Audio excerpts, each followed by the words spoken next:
जिनको पकड़ना चाहिए उसको पकड़िए, मगर वो छोड़ के एंटी सोशल बिल अगर ऑपोजिशन के खिलाफ इस्तेमाल हो जाएगा, अगर आवाम के खिलाफ इस्तेमाल हो जाएगा, पॉलिटिकल डिसेंटिंग वॉइसेस को दबाने के लिए अगर इस्तेमाल हो जाएगा तो बहुत हानिकारक है, jamहूरियत के लिए डेंजरस है। नेशनल वर्किंग कमेटी तैयार हुआ, स्पेशल सेशन के जरिए श्री अरूप राय को उसका चेयरपर्सन बनाया गया। उसके बाद ये देखा गया पूरी बंगाल का पैमाने में कुछ कुछ जगह में ये कुछ लोग जाकर अनवांटेड सिचुएशन का पैदाइश कर रहे हैं। पार्टी ऑफिस में जाकर झमेले करने का कोई ये हो रहा था, तो ग्राउंड लेवल तृणमूल वर्कर्स एक सूट फाइल किए थे, सूट नंबर 965 ऑफ 2026। तो उसमें जो ऑर्डर आया है, मैं थोड़ा पढ़ देता हूं आपका order. The defendants and their men and agents are hereby restrained from creating disturbances to the National Working Committee elected at the special session held on 2206-2026, which constitutes the only lawful executive body authorized to administer the affairs of the All India Trinamool Congress along with the defendants. तारपरे इसके बाद भी बोला गया कि अगर कोई आदमी, कोई एजेंट्स, कोई सर्वेंट्स, कोई एसोसिएट्स और any person claiming through them, उन लोगों से के जरिए अगर खुद को रिप्रेजेंट करना चाहता है, representing themselves as office bearers of the party are also restrained. फिर बोला गया किस बारे में रेस्ट्रेन्ड है? From interfering with the administration of the party, issuing directions और appointments in the name of the party, dealing with the party's records, funds, bank accounts और properties, and communicating with constitutional और statutory authorities on behalf of the party. इसके बावजूद और भी बोला गया कि मेट्रोपॉलिटन का जो तृणमूल भवन है और किसी भी पार्टी ऑफिस में ऑल इंडिया तृणमूल कांग्रेस अरूप राय का लीडरशिप में जो तैयार हुआ है, ये छोड़ के कोई वहां जा नहीं पाएगा। अगर जाएगा उसको इलीगल ट्रेसपासिंग माना जाएगा। तो बहुत लाउड एंड क्लियर है। 3 ठो पहलू है। पहले है कि नेशनल वर्किंग कमेटी जो इलेक्ट हुआ 22 तारीख स्पेशल सेशन में, यही ओनली बॉडी है, ये constitutes of the only lawful executive body authorised to administer the affairs of the All India Trinamool Congress. इसका मतलब है कि हम ही तृणमूल कांग्रेस है। कोर्ट का कहना है कि हम ही तृणमूल कांग्रेस है। ये छोड़ के, ये जो बॉडी तैयार हुआ, ये छोड़ के कोई भी और वहां जाके तृणमूल किधर भी तृणमूल कांग्रेस का नाम इस्तेमाल नहीं कर पाएंगे। इसके साथ साथ ये भी बोला गया, अगर कोई आदमी खुद को रिप्रेजेंट करता है ऑफिस बेयरर बोल के पार्टी का, without approval from us, they are also restrained. किस बारे में रेस्ट्रेन्ड है? Interfering with the administration of the party. Party के एडमिनिस्ट्रेशन में कोई दखलदारी नहीं चलेगा, डायरेक्शन दे नहीं पाएंगे, पार्टी का नाम में अपॉइंटमेंट देना बंद करना पड़ेगा, दे नहीं पाएंगे, पार्टी का रिकॉर्ड, पार्टी का फंड, पार्टी का बैंक अकाउंट, पार्टी का प्रॉपर्टी और ये सब कुछ इस्तेमाल नहीं कर पाएंगे। और खास करके जो बोला गया है कि जहां तक कॉन्स्टिट्यूशनल और स्टैट्यूटरी अथॉरिटी के साथ कम्युनिकेशन का भी सवाल है, उसमें भी अब एंटाइटल्ड नहीं है। और मेट्रोपॉलिटन का भवन और साथ साथ कोई भी पार्टी ऑफिस में आप लोगों का कोई राइट नहीं है। तो जो लोग बात हम लोग बोल रहे थे, ये जो कोर्ट का ऑर्डर है लाउड एंड क्लियर है। कोर्ट बोल दिया है कि All India Trinamool Congress chairperson Arup Roy ये छोड़ के, इस ऑल इंडिया तृणमूल कांग्रेस छोड़ के अब आप दूसरा नाम में कीजिए, कोई दिक्कत नहीं, मगर ऑल इंडिया तृणमूल कांग्रेस का नाम में नौटंकी बंद होना चाहिए। ये कर नहीं पाएंगे। अगर करेंगे इलीगल है, वायोलेशन ऑफ कोर्ट ऑर्डर होगा, ट्रेसपासिंग होगा अगर घुसना चाहते हैं। और किधर भी स्टैट्यूटरी और कॉन्स्टिट्यूशनल बॉडी के साथ भी आप कम्युनिकेट नहीं कर सकते। आप इंडिविजुअली कम्युनिकेट कर सकते हैं, मगर ऑल इंडिया तृणमूल कांग्रेस का नाम इस्तेमाल नहीं किया जाएगा। लाउड एंड क्लियर है। मैं बता भी दिया आपको, टाइटल सूट नंबर 965 ऑफ 2026 में ये कॉपी भी आप लोगों के साथ जो सॉफ्ट कॉपी है शेयर कर दे रहा हूं।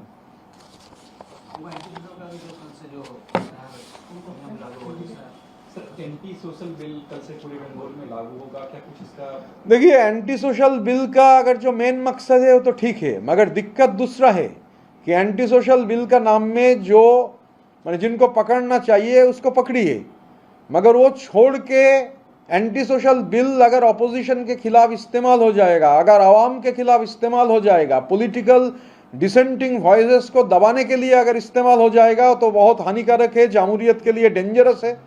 और दुनिया भर में ऐसा एग्जाम्पल पहले भी है, पिछले शतक का 30 का दशक में जर्मनी में, इटाली में जो हुआ था, जो फैसिस्ट रुझान, लोगों के ऊपर जिस तरीके के हमले हुए थे, तो जामहूरियत के लिए ये हेल्दी नहीं है। आप जिनको पकड़ना है, जो लोग गलत काम किए हैं, जहां प्रॉपर्टी सीज करना है वो सब कीजिए, मगर गारंटी कौन देगा? मैंने एक तो कॉन्स्टिट्यूशनल या लीगल गारंटी होना चाहिए कि जो लोग कुछ किए नहीं है, इम्प्लीकेशन अगर हो जाएगा, पॉलिटिकल ओपोनेंट के ऊपर साथ आप अगर स्कोर सेटल करेंगे इस बिल को लेकर, तो ये जामहूरियत के लिए एकदम एक भयंकर चीज़ है। तो हम लोग इसका विरोध करेंगे। असेंबली के अंदर भी किए हैं। 21 जुलाई हो जाने के बाद हमारा 26 ठो जिला प्रेसिडेंट का नाम आया है, हर जगह में कार्यक्रम का ऐलान कर दिया जाएगा। सर, सेवाश्रय के दौरान एक महिला का मिसट्रीटमेंट होने की वजह से अभी उसकी हालत यस, सीरियस मतलब एम्प्यूटेटेड, लेग इज एम्प्यूटेटेड। देखिए मतलब है ना, ये तानाशाही दुनिया भर में, अगर आप पूरी दुनिया का इतिहास देखेंगे तो तानाशाही जो माने तानाशाही का जो ऊपर में रहते हैं, ये लोग ऐसा ही करते हैं। इसमें कोई, मैं तो थोड़ा अवाक भी नहीं हो रहा हूं ना। जो फैसिस्ट रूलर्स है, जो अपना डोमिनेशन कायम करना चाहते हैं, तो जो घटना घटी है तो क्रिमिनल ऑफेंस है। फर्स्ट ऑफ ऑल, जो डॉक्टर नहीं है, डॉक्टरी का दर्जा नहीं मिला है, उन लोगों से ट्रीटमेंट हो रहा है, सर्जिकल ट्रीटमेंट हो रहा है होम्योपैथ लोगों से। मुझे तो सुनने में मिला है, कलकत्ता का बगल में बाली में वो था एक बंदा, 100 करोड़ के आसपास रुपया का फॉरेन दवाई बरामद हुआ है, उसमें एक्सपायरी डेट हो गया है कि नहीं होगा मालूम नहीं। तो जितना भी फ्रॉड है, ये 160 करोड़ रुपया का जो फ्लाइट खरीदा गया, पार्टी के अकाउंट से पैसा गया, फिर जो आदमी उसका मालिक बना उसको ही पार्टी के अकाउंट से हर महीने आप किराया दे रहा है, मनी लॉन्ड्रिंग का नया विस्टा। तो ये सब ये जो सेवाश्रय है, मुझे मानना है, मेरे मानने से ये साबित नहीं हो जाता है, मगर मैं मानता हूँ ये सेवाश्रय के साथ भी मनी लॉन्ड्रिंग का एक बहुत बड़ा रिलेशन है। डायमंड हार्बर फुटबॉल क्लब के साथ भी मनी लॉन्ड्रिंग का एक इशू है। आप लोगों को जॉइंट का माने एक जॉइंट से और एक जॉइंट तक, एक पॉइंट से और एक पॉइंट कलेक्ट करना पड़ेगा। अब सिर्फ जहांगीर से आपका जियोमेट्री कंप्लीट नहीं होगा, कैलाश मिश्र से जहांगीर जाना पड़ेगा, जहांगीर से मिथुन दे तक जाना पड़ेगा, मिथुन दे से जाना पड़ेगा, और जो बाकी लोग हैं देवराज चक्रवर्ती तक जाना पड़ेगा। देखिए सुनने में को मिल रहा है कि नॉर्थ बंगाल में एक पहाड़ खरीद चुके हैं। मैं पहले सुन के थोड़ा हैरान हो गया था। मैं चाय बागान के अंदर काम करता था, तो मैं जिस दिन सुना कि एक पहाड़ी खरीद लिया है तो थोड़ा हैरान हो गया। मैंने बंगाल में जो बोलते हैं ना, सोशल सर्विस करते हैं, समाज सेवा करते हैं, तो समाज सेवा में ये क्या जादू है। ये भी कॉलेजों में, यूनिवर्सिटी में, इकोनॉमिक्स में पढ़ाना चाहिए कि कौन सा समाज सेवा करने से 1300 करोड़ रुपया का घोषित प्रॉपर्टी हो सकता है, कौन सा समाज सेवा करने से आप एक पहाड़ उत्तरी बंगाल में खरीद सकते हैं। तो ये सब डॉट्स, सुमित से कैलाश, कैलाश से जहांगीर, जहांगीर से मिथुन, मिथुन से देवराज, और कितना नाम तो अनगिनत है। तो जैसे जैसे डॉट कनेक्टेड होता जाएगा, तैसे जितना डॉट ज़्यादा से ज़्यादा कनेक्टेड होगा, ये जो ज्यामितिक जो डिज़ाइन है, जियोमेट्रिकल जो डिज़ाइन है, ये जियोमेट्रिकल डिज़ाइन और प्रोमिनेंट हो जाएगा, और फिर उसमें पॉपअप करेगा, सेवाश्रय पॉपअप करेगा, Diamond Harbour football club pop up करेगा, केरला का असेंबली बाई इलेक्शन पॉपअप करेगा, केरला का असेंबली बाई इलेक्शन का कैंडिडेट पॉपअप करेगा, केरल का बाई इलेक्शन का कैंडिडेट, उसके खिलाफ क्या केरल का आदमी बोलता है, उसका पैसा कहाँ जाता है, कौन सा रूट में जाता है, कौन कौन मिडिल ईस्ट का कंट्री में जाता है, फिर वहाँ यूरोप में कौन सा सेफ हेवन में जाता है, फिर कैरिबियन में फ्लाई करता है, ये भी सब पॉपअप करेगा। मेरा उम्मीद है मैं दिल्ली जाने के पहले पूरा डिटेल आप लोगों को बता के ही दिल्ली जाऊंगा। सर 21 जुलाई को लेकर क्या तैयारी है आपकी, क्योंकि ममता बनर्जी जो है कलकत्ता हाईकोर्ट गई है परमिशन को लेकर के, बहुत नजदीक है सर, शक्ति प्रदर्शन होने की उम्मीद तो है। शक्ति प्रदर्शन देखिए, एक चीज है हमारा जो स्टेज में कोई सेलिब्रिटी सीरियल आर्टिस्ट गाना गाता है, ये सब लोग नहीं रहेंगे। इन लोगों के लिए पॉलिटिकल प्रोग्राम है नहीं। तो हम लोग सीरियस तरीके से पॉलिटिकल प्रोग्राम करेंगे। आज ही बैठेंगे हम लोग, कुछ देर में डिस्कशन करेंगे, कल जगह देखेंगे, उसके बाद क्या होगा तब बता देंगे। इंडिविजुअली में अगर मुझे मालूम भी है तो बताएंगे नहीं, क्योंकि कलेक्टिव का डिसीजन है। सर पश्चिम बंगाल में आप विरोधी दल नेता हैं, बात करें अगर पार्लियामेंट में विरोधी दल नेता की, विगत 20 दिन से उनका कोई भी वर्क रिपोर्ट पब्लिक के सामने नहीं। बस सर उनका टोटल ट्वीट आ रहा है, कोई ना ही कोई नहीं। सोशल मीडिया पे पोस्ट है, ना ही कोई उनकी छवि है। तो देश की जनता में एक बात आना, और हमारे पास भी विगत 20 दिन से एक लीडर ऑफ अपोजिशन जो कि is equal to prime minister है लोकसभा में, उसकी कोई एक्टिविटी नहीं दिख रही।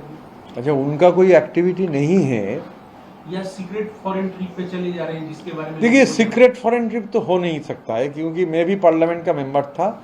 हर पार्लियामेंट का मेंबर का पासपोर्ट का कलर अलग होता है। मैं आपको ये क्यों बोल रहा हूं, आप अगर डिप्लोमेटिक पासपोर्ट, आपका तो नॉर्मल पासपोर्ट जमा रखना पड़ता है। जैसे मेरा टर्म खत्म हुआ, मैं मेरा डिप्लोमेटिक पासपोर्ट जमा कर दिया और मेरा जो नॉर्मल पासपोर्ट था मुझे वापस मिल गया। तो डिप्लोमेटिक पासपोर्ट में एक चीज बहुत क्लियर है, आप एमईए के परमिशन के बिना किधर भी नहीं जा सकते हो। क्योंकि ऐसा है, मैं भी ट्रैवल किया हूं, एमईए का सर्टिफिकेट मांगता है, तो MEA has to clear your travel. तो ऐसा मैं मानता नहीं हूं कि सीक्रेट कैसे होगा, एमईए के पास तो डिटेल रहेगा। आप जहां भी जाओगे, आप जहां पहुंचोगे डिप्लोमेटिक पासपोर्ट में एमईए का, तो ये कहाँ है कहाँ नहीं है, ये जांच पड़ताल करने से ही निकलेगा। देखिए, उनका प्रेरोगेटिव है, वो कहाँ रहेंगे। डेमोक्रेटिक कंट्री में एक डेमोक्रेटिक आदमी तो कहाँ रहेंगे, दिल्ली में रहेंगे, वायनाड में रहेंगे, या उत्तर प्रदेश में रहेंगे, या दूसरी जगह में रहेंगे। उनका देखिए, जैसे हमारा, तो इसमें मेरा टिप्पणी करना ठीक नहीं है, मुझे मालूम भी नहीं है। और पार्लियामेंट का सत्र तो आ ही रहा है। पार्लियामेंट का सत्र शायद 20 तारीख से शुरू हो रहा है, मानसून सत्र, पार्लियामेंट का मानसून सत्र, और काफ़ी इंटरेस्टिंग होगा, सुनने को मिल रहा है। तो थोड़ा इंतज़ार कीजिए, देखते हैं मानसून सत्र का पहले वापस आते हैं कि नहीं। ये तो मैं बोल नहीं पाऊंगा कि बाहर गए, हो सकता है हिंदुस्तान में भी है, विजिबल नहीं है। तो ये उनका पर्सनल प्रेरोगेटिव है, उनका पार्टी का प्रेरोगेटिव है। I cannot comment on that.